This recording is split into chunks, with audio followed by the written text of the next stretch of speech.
Have you ever felt the weight of invisible expectations? That silent pressure, unspoken yet overwhelming, pushing you to be more, do more, feel more, give more. It's as if people have carved invisible scripts for us. Parents, friends, society, even strangers. They expect you to act a certain way, speak a certain way, feel a certain way. And if you don't, you're judged, labeled, sometimes even shamed. But why?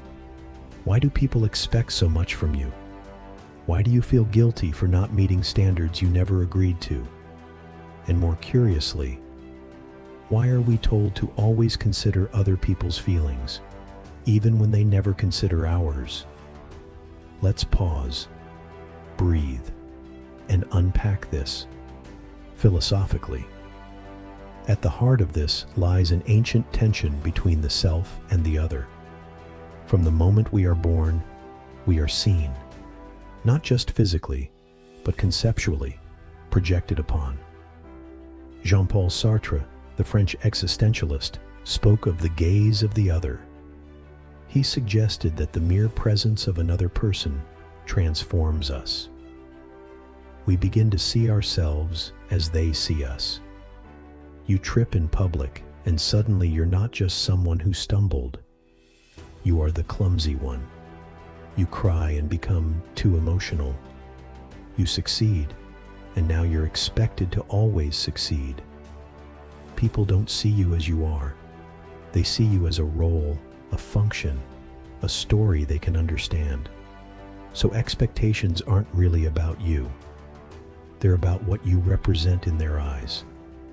The responsible one, the strong one, the funny one, the healer, the fixer, the one who doesn't break. And over time, you begin to play that role, even when it suffocates you. People expect so much from you because they need something from you. They need stability in a world that feels chaotic. They need predictability to avoid confronting their own mess. They need a mirror that flatters them, not one that reflects their shadows. And when you fail to meet those needs, they feel betrayed, even though you never agreed to carry their weight. The Stoics had a word for this confusion: externals. Things outside our control, opinions, judgments, desires of others. Marcus Aurelius wrote, "If you are distressed by anything external, the pain is not due to the thing itself, but to your estimate of it. And this you have the power to revoke at any moment." So maybe the problem isn't the expectation itself, but the internalization of it. You were not born to live someone else's idea of who you should be. And yet, there's another side to this. Because just as you're tired of being misunderstood, so is everyone else. We're all carrying invisible wounds. Which leads us to the second question. Why should you consider the feelings of others at all? Philosophers from Buddha to Levinas to Simone Weil have spoken of compassion, interconnectedness, and ethical responsibility. To exist is to be in relationship. Even when we isolate ourselves, we remain entangled in a world of other minds, other fears, other hearts. But here's the mistake people make. They confuse consideration with submission. You can consider someone's feelings without sacrificing your own truth. You can be kind without being compliant. You can be compassionate without becoming a container for other people's unresolved emotions. To consider someone's feelings doesn't mean bending until you break. It means recognizing their humanity without forgetting your own. The philosopher Martin Buber spoke of two kinds of relationships: I-it and I-thou.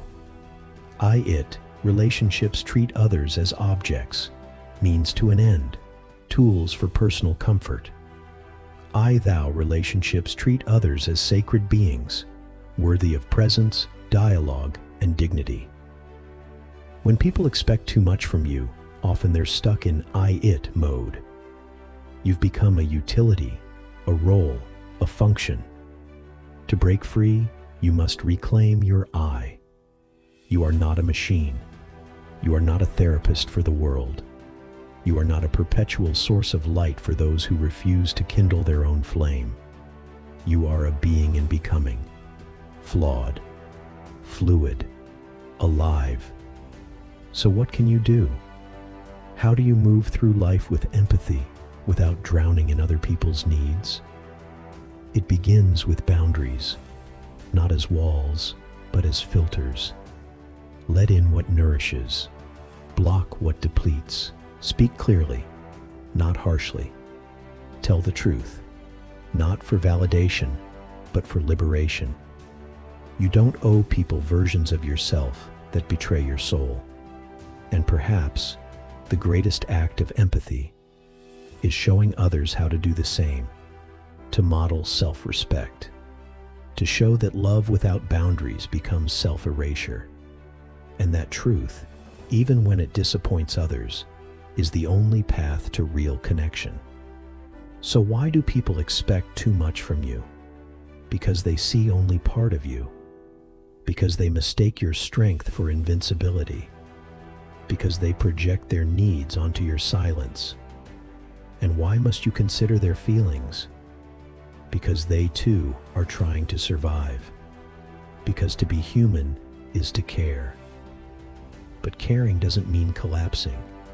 You are allowed to say no. You are allowed to rest.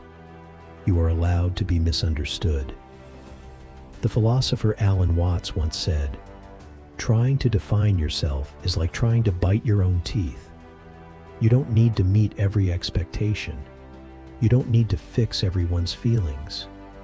You only need to show up as honestly as you can, and let the rest fall where it may. Because in the end, the only person you'll spend your entire life with is you." Make that relationship sacred.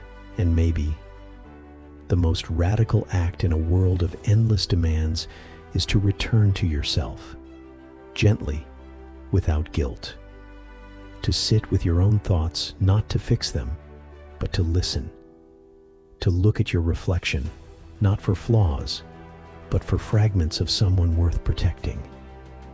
Because your worth was never tied to how much you do for others, how often you please, or how little space you take. It was always there, quiet, steady, waiting beneath the noise. So if the world keeps asking more of you, pause and ask yourself just one thing: have I given enough to me?